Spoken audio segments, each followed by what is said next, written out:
To start with the first speaker, I will be calling Shri P.K. Mishra, who has been one of the seasoned member of the delegation to IMO.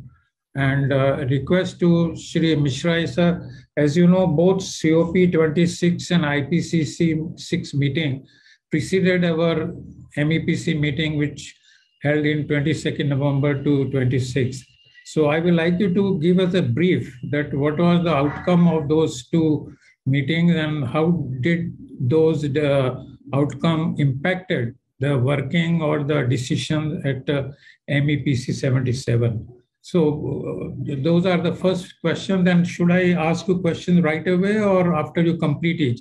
And what will you prefer? I have a few more questions for you. I can complete this and then later on you can put further questions. Okay, then you just give us the outcome of COP26, IPCC 6, and what was the IMO strategy on the GHG? Okay, thank you. Thank you, Rai Sahab. Good day to all respected seniors and colleagues. And I would like to thank Institute of Marine Engineers India as well as DG Shipping for giving us opportunity to share our views. As far as COP26 is there, the basically Glasgow Climate Pact was adopted during COP26, and that makes it very clear that human activities has already caused an average global temperature rise of 1.1 degrees centigrade, and its impacts are felt everywhere. So it has urges all policy makers to they should use best available science, and it has stresses the importance of limiting the temperature rise to 1.5 degrees centigrade, what was agreed during the Paris Climate Pact by the end of the century. So what they have given a basically ambition there that a global GHG reduction should be 45% by 2030, and that comparison should be made to 2010 level, and we need to achieve net zero by 2050. And this was the outcome of the COP26. As far as the Intergovernmental Agency of Climate Change and their 6th assessment report, they have basically highlighted 5 aspects that we are set to pass 1.5 degrees centigrade in 2 decades. Means 1.5 degrees centigrade of warming will happen by 2040. Then human activities is the concern, and which is driving the extreme weather. And there are regional climate impacts, especially Arctic is warming faster than the other regions. And we are really close to irreversible tipping point. And methane emission is a real concern. And methane basically, which is being emitted from abandoned coal mines, from farming sector, from oil and gas operations, they are basically giving a global warming effect, which is 84 times higher than CO2 if you take a 20-year period of global warming. So, I mean, what is required that we have to strongly, rapidly, we have to reduce the methane emissions, and that will basically affect global warming also, and it will improve the air quality. I mean, with this meeting happening in November, basically one resolution paper was submitted by Kiribati, Marshall Island, and Solomon Island. That was MEPC 77/7/3. And with that, they wanted to bring in resolution. But that resolution was not accepted. But in order to keep the Paris Agreement, that we have to global temperature rise should be only 1.5 degrees centigrade by the end of the decade, that is 2100. And looking at the urgency shown by the 6th report of basically IPCC, it was decided that we have to tackle the climate crisis and all emission has to peak now, and zero GHG emission level must be achieved by all sectors by at least 2050, what IPCC has said. On that, complete debate has happened during MEPC 77 for 2.5 days. And then it was realized that, and even during the initial GHG strategy, when it was adopted in year 2018, it was agreed that in 5-year period, this initial GHG strategy will be revised. So with all the debate of 2.5 days, it was decided that the initial IMO GHG strategy will be revised and it will be finalized by MEPC 80, which is expected to be held in spring 2023. So this is as far as the COP26 IPCC 6 report and about the revision of basically IMO strategy. So Rai Sahab, you can further ask whatever you need to. Mr. Mishra, that was a good summarized view of outcome of COP26 and IPCC 6, because I do believe there were a lot of deliberation and many countries didn't agree to come to the same terms and agreements. So we'll have to wait and watch that what actually transpires there. And probably at the end, I will ask Mr. Sukumaran to give policy of Indian country as to what we intend to project at our next meeting, etc. Now, other issue, Shri Misada, you are also involved with the classification society and mainly involved with the ships which are in operation. So I will raise a question related to energy efficiency of the current ships, EEXI. Can you just highlight as to when is EEXI actually entering into force and what measures ship owners should take so that they are not found in wanting or they are not meeting those requirements? Also, on the existing ships, what are the possible means by which options to reduce the attained EEXI can be achieved? So, questions related to EEXI on the existing ships I'm looking into, and if time permits, we'll also give some difference between EEXI and EEDI, the vessels which are under construction. Mr. Mishra, sir. Okay, thank you, sir. Sir, basically EEXI, it is applicable to all ships of 400 GT and above, and it is basically applicable to all types of ships where EEDI was applicable. And this is basically entering into force on 1st November 2022. So for this, every ship owner, they have to prepare the EEXI technical file, and that has to be approved. And that verification will happen at first annual, intermediate or renewal survey, which is falling due after 1st January 2023. So for that, you know, when owner are basically making EEXI technical file, they need to demonstrate that attained EEXI should be equal to or less than the required EEXI. And if attained EEXI, what we are seeing in most of the cases, it is not less than or equal to required EEXI. It is more than required EEXI.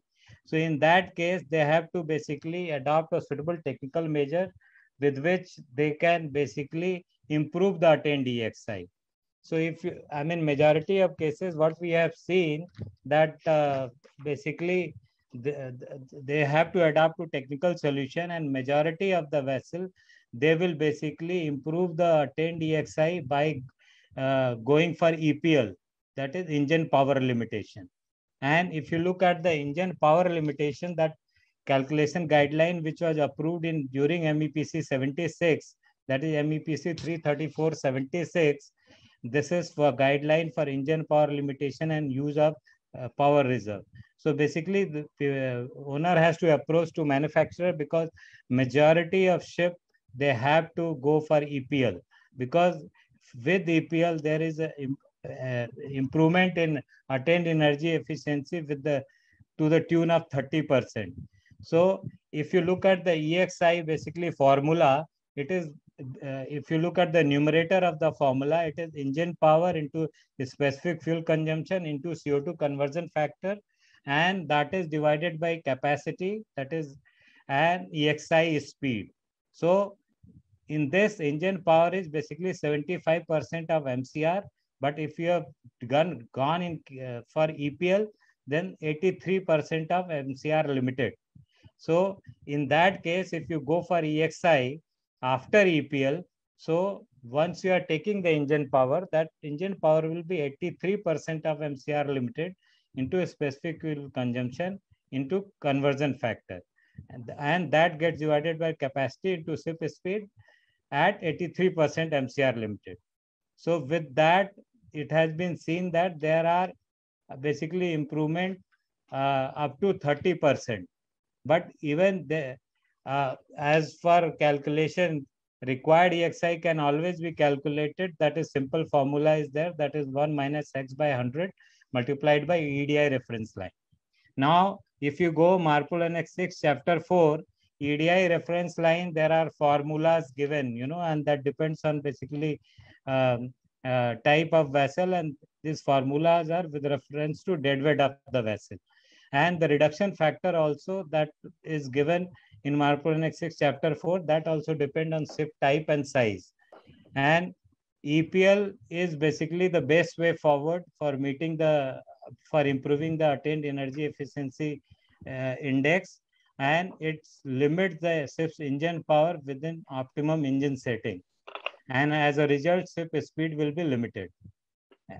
And it is a very simple device which can easily limit the maximum engine power by adjusting the fuel index limiter on the engine control system.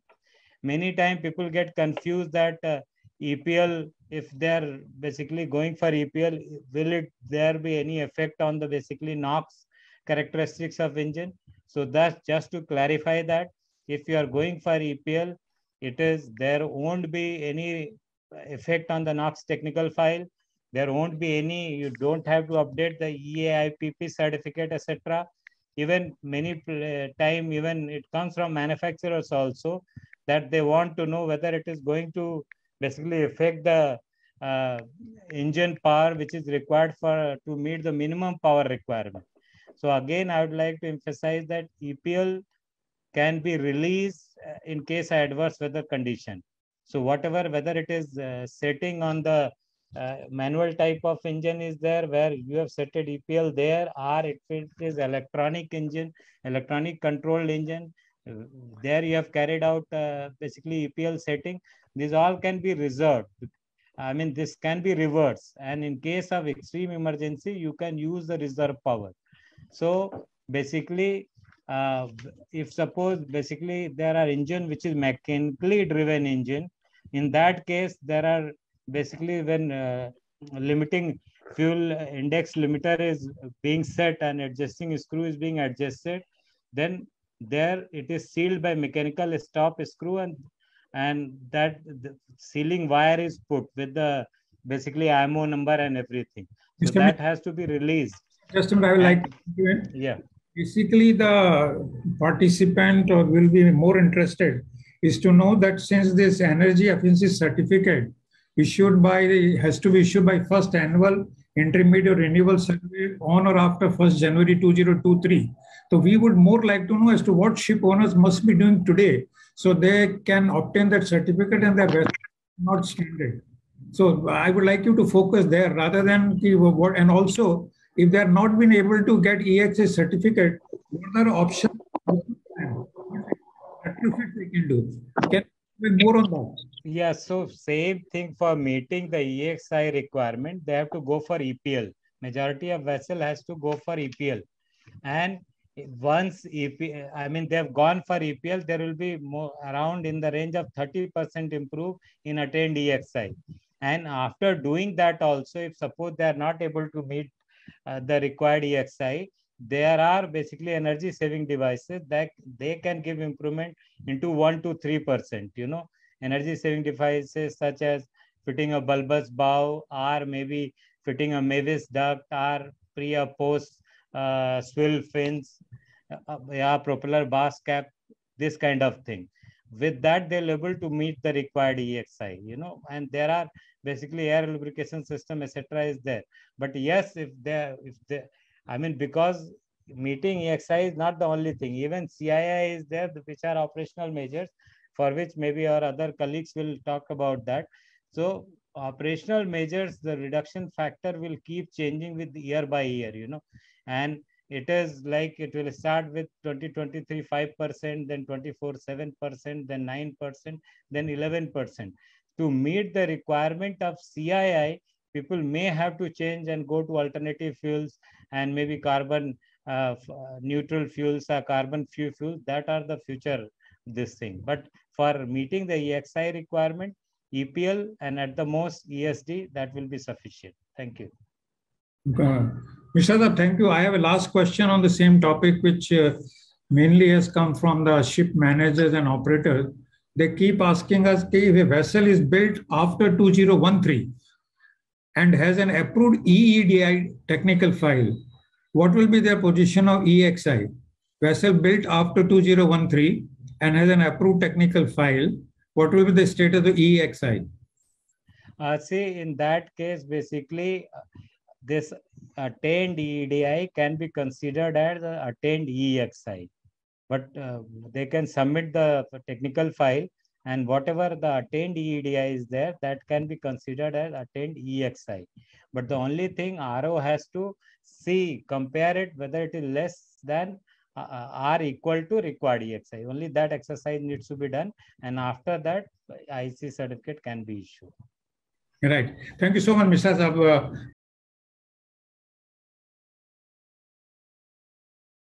I will request all the panelists to be ready, and either I will name some panelists or who can answer that, or anybody who volunteer will be most welcome. The first question is from Captain Pradeep Korea. It is, what about coastal tankers and implications of CII? How are to overcome? I think Mr. Kashyap, can you answer to CII? As per my knowledge, CII is not applicable on Indian coast. Yes, sir. You are right when you say that as of today, CII proposed is that it will be for 5,000 GT and above, and for ships that are engaged on international voyages. But again, if we look at it, the coastal state will have a say in this. And if you consider the Indian context, CII, the number of fleet, small fleet, barges, tugs, and all these will significantly emit more than bigger ships. So if we actually have to restrict on emissions, we have to look at all these biofuels getting into that those tonnages in a faster way. I think that is what Ambuja Cements is doing now. Thank you, Kashyap. I think Mr. Vikrant Rai would like to comment on this being from flag. So we would like to know the opinion of the flag. Vikrant sir. Thank you, sir. Let me make it clear. The CII requirement is applicable for coastal vessels in India. We have come out with the circular. And Mr. Kashyap stated that smaller vessels emit more CO2, maybe. But our statistic shows it is only 18% of the total CO2 emissions from Indian flag. That is our 2-year statistics which are there with us due to this fuel oil consumption data which has come to us. We have implemented this on the coastal vessel, otherwise what will happen? These after 2024, these vessels will be available in the market dirt cheap. All those who do not follow CII requirements or are unable to meet. And everything will come on the Indian coast to operate. So we have implemented CII requirements on Indian coast also. That is what is policy decision from the top level through the circular. Thank you, sir. Yeah, thank you. I think what Vikrant Rai said is right, and people should get guided by MS Notice 7 of 2021, which was published on 10th of November. Because this basically resolution MEPC 328/76, it is applicable to Indian ships, entire chapter, Marpol Annex 6. So this MS Notice 7 of 2021, people should go through. Thank you. Sir, may I just wanted to say, I'm saying the biofuel experiment which is happening, it will happen far easier on the coastal ships because the consumptions are smaller. The smaller ships, because the consumptions are smaller. Because if we all take away the big biofuel consumption, we will be in trouble for the smaller ships. That's all I said. Sir, sorry to interrupt, sir, but my knowledge and talking to various biofuel supplier goes that they are ready to make it available on full Indian coast. We got from one company is there from this tug operators. I'm forgetting their name. They came and they said they're ready to supply. That the only problem was their flash point was coming less than 55%, which they are saying they're tweaking the distillation process and it will come above 60 degrees centigrade. And in fact, you should start using it because without life cycle emission, international shipping, you will not get any benefit of biofuel usage. But you can always make an application to our seniors in the directorate for life cycle emission and relevant benefits in CII on the coast. Thank you, sir. No, sir. Maersk tankers and all are already experimenting on this, sir. They've already started taking experimenting with up to 40% of biofuels and found it very effective. So sir, yes, even Great Eastern has taken permission for 2 vessels now. Yes, sir. Yes, sir. So to answer one of the questions raised by Mr. Vipun Chopra, he would be pleased to know the steps being taken by leading Indian shipping companies, Gasco, towards zero carbon emission by using alternative fuels. As a matter of fact, no clear alternative fuel has still come into use for the big ships. But as biodiesel is being used by Gujarat Cement, there are other shipping companies also experimenting. So, Mr. Chopra, I think that should answer your question, that all ship owners and ship management companies will have to resort to alternative fuel if they have to comply with the rules requirement which are going to come in very short time. We have a question from Captain Dev Goswami also about COP26. COP26 is actually an issue of pollution on the international front, and it is not limited only to the shipping. So the issues which are deliberated at COP26 are still fluid. And as I mentioned earlier, our Prime Minister has said that India will be ready for zero emission by 2070 only. At the concluding remarks, I will request Mr. Sukumaran, who is heading our panel discussions today, if he can comment on this. There is a question from Mr. Anil Devli. Sir, with due respect to you, I don't agree to what your comment you are there. His intention always is to be very simple and outright in letting our participants know in simple language. But sometimes the technical terms and technology which is used as IMO, we have to actually only option of reproducing it. But yes, sir, your suggestion is well taken. We will in future also endeavor and try our best to be simple so that everyone can understand. He need not necessarily be an engineer. There's a question from Mr. Sanjay Kelkar. If vessel is in compliance in 2023 to meet CII, down the line, if modifications are done, will the same procedure will have to be followed? Amend technical file and amend enhance SIM. Mr. Mishra or Kashyap, Mr. Mishra, can you answer that? If vessel is in compliance with 2023. Yeah, see, as far as EXI is concerned, that exercise will be done once. And as far as CII is concerned, that will be indicated in enhanced SIM, how you are going to meet the requirement of CII. So that is for if you are doing it in 23, obviously it will take care up to 26 because it is for a 3-year period cycle. And in 2026, these requirements can be again reviewed. So if you are taking care of CII in 2023 and how you are going to be basically taking care and how you will ensure that you are not falling in D or E category, and if you fall in D and E, what corrective measures you are going to take, this all has to be indicated in enhanced SIM. Thank you. After 26, yes, it has to be reviewed further. So we cannot say, even reduction factor is not decided after 26. That reduction factor will be decided, later on. It has not been deliberated now after 2026.